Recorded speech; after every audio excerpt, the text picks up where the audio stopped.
Hello and welcome, this is Aarti और आप हैं हम सभी के अपने चैनल एक्सपीरियंस टीचर में। दोस्तों, आज हम बीपीएससी तैयारी थर्ड के अंतर्गत साइंस में एक महत्वपूर्ण टॉपिक का अध्ययन करेंगे। विज्ञान की विभिन्न शाखाएं। यह टॉपिक बहुत ही इम्पोर्टेंट है और इसमें विटामिन से संबंधित टॉपिक का अध्ययन करेंगे। विटामिन से संबंधित इस बार 6 to 8 में 2 से 3 प्रश्न आए थे, तो यह टॉपिक परीक्षा की दृष्टि से बहुत ही इम्पोर्टेंट है। इस टॉपिक को हम अध्ययन करते हैं।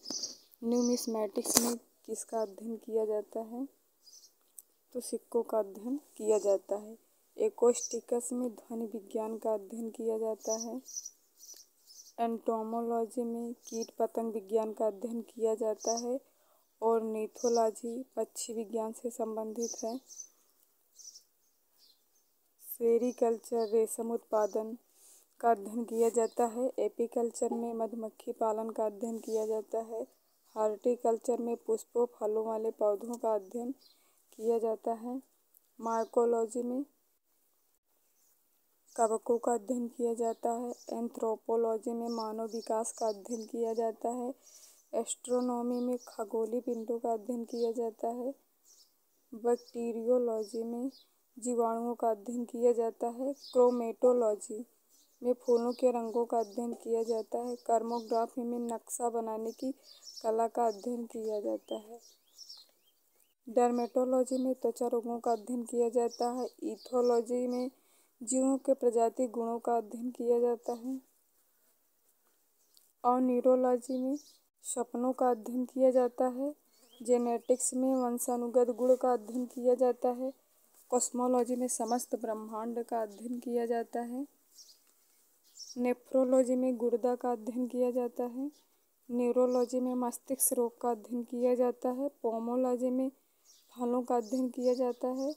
वायरोलॉजी वायरस का अध्ययन किया जाता है। पिसीकल्चर मत्स्य पालन की कला का अध्ययन किया जाता है।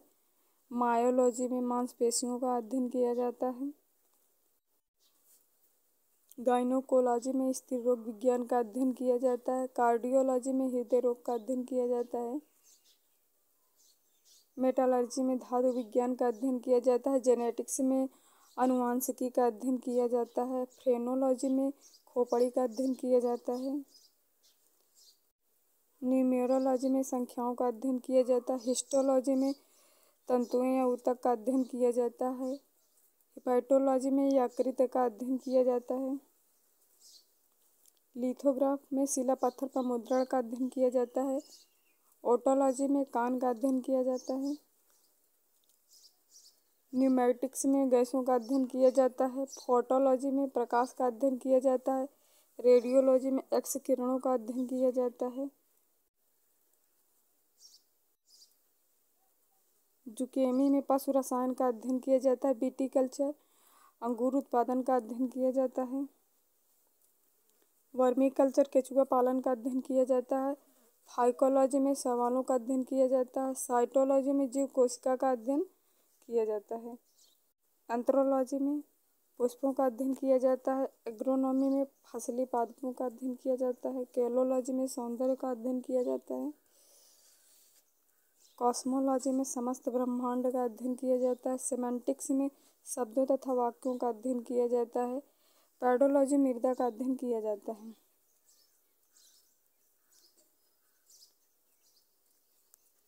प्रमुख विटामिनों के रासायनिक नाम। विटामिन, उनकी खोज और उनके रासायनिक नाम। विटामिन ए का रासायनिक नाम रेटिनॉल है। इसकी खोज सन 1913 ईस्वी में हुई थी। विटामिन B1 की खोज 1910 में हुई थी और इसका रासायनिक नाम थायमिन है। विटामिन B2 की खोज 1920 ईस्वी में हुई थी। इसका रासायनिक नाम राइबोफ्लेविन है। विटामिन B3 की खोज 1936 में हुई थी और इसका रासायनिक नाम नियासिन है। विटामिन B5 की खोज 1931 ईस्वी में हुई थी और इसका रासायनिक नाम पेंटोथेनिक अम्ल है। विटामिन B6 की खोज सन 1934 ईस्वी में हुई थी और इसका रासायनिक नाम पाइरिडॉक्सिन है। विटामिन B7 की खोज सन 1931 ईस्वी में हुई थी और इसका रासायनिक नाम बायोटिन है। विटामिन B12 की खोज 1926 ईस्वी में हुई थी और इसका रासायनिक नाम साइनोकोबालामिन है। इस बार BPSC जो 15 मार्च को पेपर हुआ था सिस्टुएट में, उसमें विटामिन B12 के बारे में पूछा गया था और विटामिन ए के बारे में पूछा गया था। विटामिन C की खोज सन 1920 ईस्वी में हुई थी। इसका रासायनिक नाम एस्कर्बिक अम्ल है। विटामिन D की खोज 1920 ईस्वी में हुई थी और इसका रासायनिक नाम कैल्सीफेरॉल है। विटामिन E की खोज सन 1922 ईस्वी में हुआ था और इसका रासायनिक नाम टोकोफेरॉल है। विटामिन BK की खोज 1929 ईस्वी में हुई थी। इसका रासायनिक नाम फिलोक्विनोन है। विटामिनों की कमी से होने वाले रोग। किस विटामिन की कमी से कौन सा रोग होता है?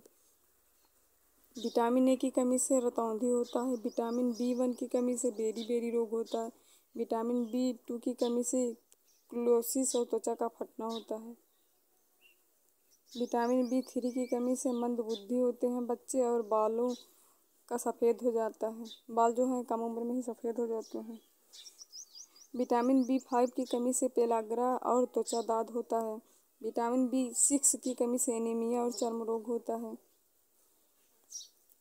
विटामिन B7 की कमी से लकवा जिसे पैरालिसिस कहते हैं और शरीर में दर्द होता है। विटामिन B12 की कमी से रक्तक्षीणता और पांडु रोग होता है। विटामिन B6 की कमी से स्कर्वी और मसूड़े में सूजन होते हैं। विटामिन D की कमी से रिकेटस और ऑस्टियोमलेशिया रोग होता है। विटामिन E की कमी से नपुंसकता या बांझता होता है। विटामिन K की कमी से रक्त का थक्का नहीं बनता है। इसमें जो रोगी होते हैं उनमें रक्त का थक्का नहीं बनता है और चोट लगने पर रक्त निरंतर बहता रहता है। तो आज का वीडियो बस यहीं तक। अब हम मिलते हैं अपने नेक्स्ट वीडियो में। तब तक के लिए नमस्कार, जय हिंद।